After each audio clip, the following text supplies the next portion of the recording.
So the last video was cut a little short because I had a distraction in the background, but I'm going to pick right up and finish this up for you. We're going to use identities to write one of the trig functions in terms of another. So an example that we're going to do together asks us to write the cosine in terms of tangent. There are a few other examples, by the way, done out in the book. I think there's exactly 3, to be honest. So refer back to the book for some other examples. But this question's telling us that we want to say cosine equals and a bunch of things, numbers, operations, but the only trig function we want there is tangent. So these can be a little bit challenging because they require you to kind of think. Let me rephrase that. There's not one exact way you can just say, do this, then this, then this, right? The idea is you got to look at the big picture of all your identities and see how they might be possibly connected. I know that doesn't make much sense. So let me just do it. I guess one clue I would definitely say is look at the Pythagorean identities. Start there if you have nothing else to do. And usually start with what you want to end with. So we want to end with tangent. And the Pythagorean identity that uses the tangent is tangent squared plus 1 is equal to secant squared. So you might say, well, okay, I don't see a cosine there, and that's absolutely correct. However, we can rewrite secant as 1 over the cosine squared. Or we can rewrite secant squared as 1 over the cosine squared. Now we're in business, okay? So I'm starting to get an equation that relates cosine in terms of tangent, but I don't yet have cosine. I have 1 over cosine squared. So we're going to just do some basic algebra. We'll reciprocate each side, mean just invert each side.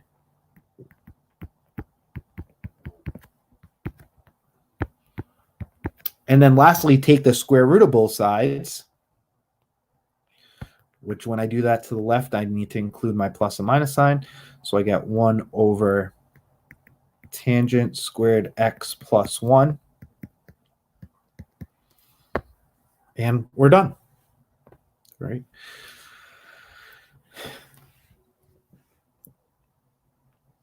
So again, these are a bit challenging, but kind of start with where you want to end. In this case, we wanted to end with the tangent.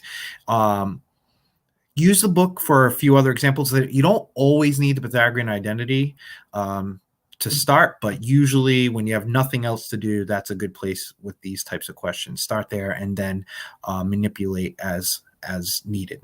All right, we're going to end with a common question as well, that given one trig function and a quadrant, you need to be able to state the values of the other 5. And we're going to do this straight up using identities, not with any diagrams as we've done earlier this semester. So given that the cosecant is the square root of 3 and that alpha is in quadrant 1, how I know that? If you're an angle of rotation between 0 and pi over 2, you're in quadrant 1. Find the remaining trig values. So I've done some of this out just to kind of speed this along. You can copy this down. So immediately I'm falling back on the Pythagorean identities. Cotangent squared x plus 1 is equal to cosecant squared. I make a substitution that the cosecant is equal to the square root of 3. Some basic algebra, squaring, subtracting 1, you get cotangent squared is 2. Taking the square root of both sides, you get cotangent is the square root of 2. And the reason I did not include the negative, once again, is because we're in quadrant 1. All trig functions are positive in quadrant 1. So now we got to find the sine, cosine, and secant. So we found 1, 2, and the tangent. But once we have sine and cosine, we have tangent. So I'm going to fall back on the original given that the cosecant of alpha is square root of 3. Cosecant is 1 over the sine. And if we reciprocate each side, we get sine alpha is 1 over the square root of 3. And for time's sake, I'm not actually going to rationalize this, but chances are on MATLAB, or just be aware that you could rationalize both sides of this equation and be done. So for the rest of the remaining of this, I'm not going to rationalize. To find cosine, I can use the identity that sine squared plus cosine squared equals 1. I can substitute in 1 over the square root of 3 for sine. This becomes 1/3 plus cosine squared equals 1, which means cosine squared has to equal 2/3.